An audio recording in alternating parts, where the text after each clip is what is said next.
Welcome back, everybody. Well, it's reported that 64% of weddings were postponed during the pandemic. COVID-19 was arguably the biggest shakeup to the $72 billion industry in history. But even before the pandemic hit, our next guests were pushing for a complete overhaul of the industry. Joining us now are the authors of the new wedding book, Karen Cleveland and Michelle Bilodeau. Welcome to the show, ladies. Hi, thanks for having us. Hi. Okay, so Michelle and Karen, you say you wrote this book as a call to modernize the wedding industry. Now, you started writing this a few years before the pandemic hit, but obviously the pandemic has changed the game again. But Karen, tell me about what you were seeing that in the industry that you felt needed to change. That's right. So we started writing this book about 5 years ago, just after Michelle and I married our partners. And our sense coming out of that experience was that weddings just got stuck. They didn't really evolve past how our mothers and our grandmothers got married. It was really all of the same trappings, just a lot more expensive and a lot more ostentatious. Very much this idea that weddings are women's domain. So it was that coupled with this obsession for brides to really look perfect, blow the bank on this one perfect day. All these notions have gone on unchallenged for a really long time, and it didn't track with us or a lot of the people we spoke to. So listen, before you can even think about planning a wedding or maybe even making it to the altar, there needs to at least have that agreement to get married. So in the book, you say that proposals have also been fairly routine for a long time as well. So what type of changes are you seeing in how people are proposing, Michelle? A lot has changed in how people are proposing. I mean, we talk in our book about one of our friends who proposed to her fellow, which was amazing. And what's interesting is Queen Victoria actually is the person that we can, blame for the white lace wedding dress. And that took off as a trend. But she proposed to her fellow as well, which funnily enough didn't take off as a trend.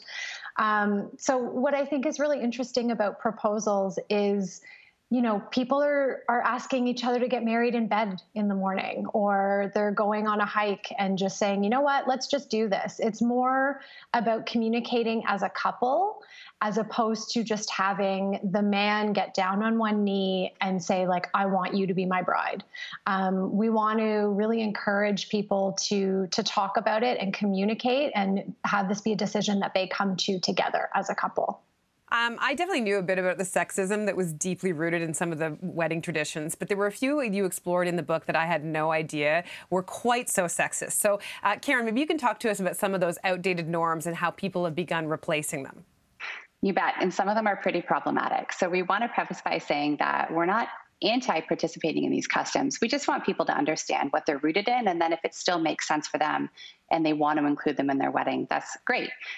So a couple of the trappings of weddings that have some pretty patriarchal roots, which we sort of take as a given, is things like wearing a veil, for example, which can be as simple as feeling like it's a beautiful accessory on your wedding day. But at its core, women were veiled.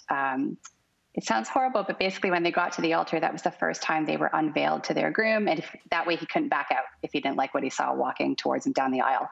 Pretty awful.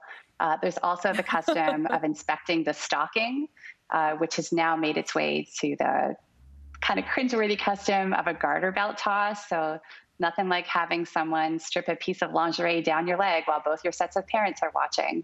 But that's rooted in this custom that in medieval times, people were so obsessed with lineage that they wanted to make sure that that heir came from that couple. So right after the wedding, they would run to the wedding chamber and inspect the bride's undergarments to make sure that that wedding was consummated. And that's now turned into the garter toss. So if that's your jam, have at it. Wow. Okay, hold on. Let's all let that one sink in too. Okay, so listen, we know that so many people, the culture has been obsessed with what we call wedding porn, and then the apps, and then like putting together your wedding book, and then like, make it bigger, make it better. There's bridal shows. Like there's so much culture around that one day as well. Michelle, perhaps either before the pandemic or certainly now because we're deep into the pandemic, do you see that approach changing, or do you think that perhaps the more modest approach might take hold? Yeah, it really is a big industrial complex onto itself. So post-pandemic, I do think that will change. I think anybody who has been fortunate enough to come out of the pandemic with, still with the means to have a big white lavish wedding, they probably still will and have at it. But what the pandemic has really shown is that a lot of people, you can still have a lovely, stylish, romantic ceremony with a limited guest list. And another thing that pandemic has proven as well is that, travel might not always be necessary. I believe that streaming the ceremony will really become a bigger trend post-pandemic for people, family, friends, loved ones who just, are not in the same city, town. They will then have, some sort of virtual access to a ceremony. And I think that's a really lovely positive that can come out of the pandemic. One of the positive effects, another positive effect of the pandemic has been getting down to sort of the essentials, as you refer to it. So, Karen, when it comes to wedding, what would you say are the wedding essentials?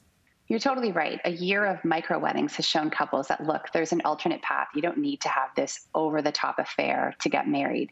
And some of the weddings that I've seen during the pandemic are perfectly romantic. They're really beautiful. When you think about it, at its core, all a wedding really needs are two people in love who want to get married, beautiful, thoughtful vows, and then, of course, important stuff like documents to make it legit and legal and someone to officiate it. Everything else is really superfluous. Ain't that the truth? Listen, you were both really brutally honest and at times critical of the wedding industry in this book, because you say that there's been this entire industry devoted to making particularly women kind of feel inadequate unless they do this, this, this, and this. So how can couples, maybe even particularly women in a heterosexual context, how can they still plan a wedding and feel empowered doing so? Definitely. There's no groom industry, right? You hit the nail on the head. The wedding industry is synonymous with brides because it markets so specifically to women. And there's all this high-grade pressure on women, I think, to forget who they are, all in the name of having this one perfect day. It's expected that you're going to toss out your financial sensibilities out the window. You're going to want to change how you look. In our research, for example, we reference a study from Cornell University that reported that 70% of women are planning to lose weight before their wedding.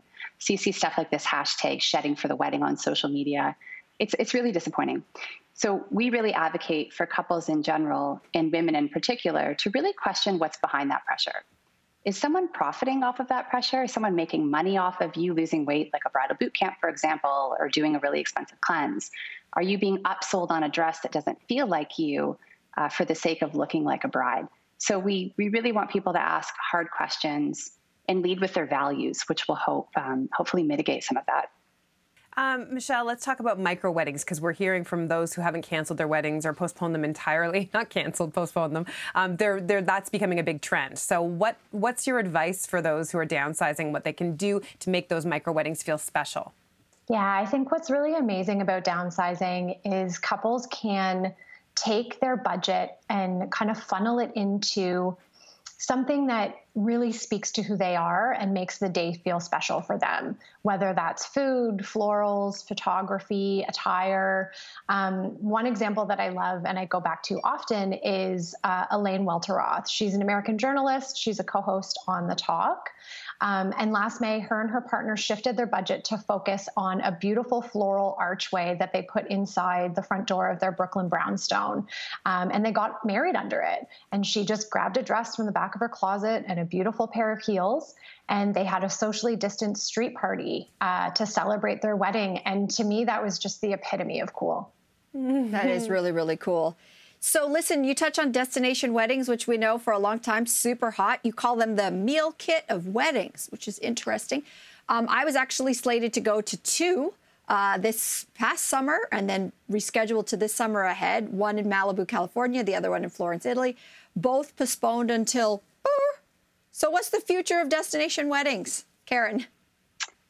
That's too bad that they had to postpone. I know a lot of people in that same position. Yeah, we say destination weddings are like meal kits in the sense that they can be pretty turnkey, but that can also come at a premium price, although it can be easier, especially if someone's doing the resort route. So there's some pros and cons to weigh out. I definitely don't think travel is going anywhere. Destination weddings will always be a thing, but right now there's still so much up in the air. So for those couples that are really eager to lock down their destination wedding plans, we hear you, but you might want to bide your time a bit. And wait a few months at least. Otherwise, you risk losing your deposit.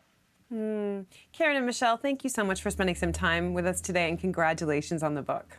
Thank you. Thank you.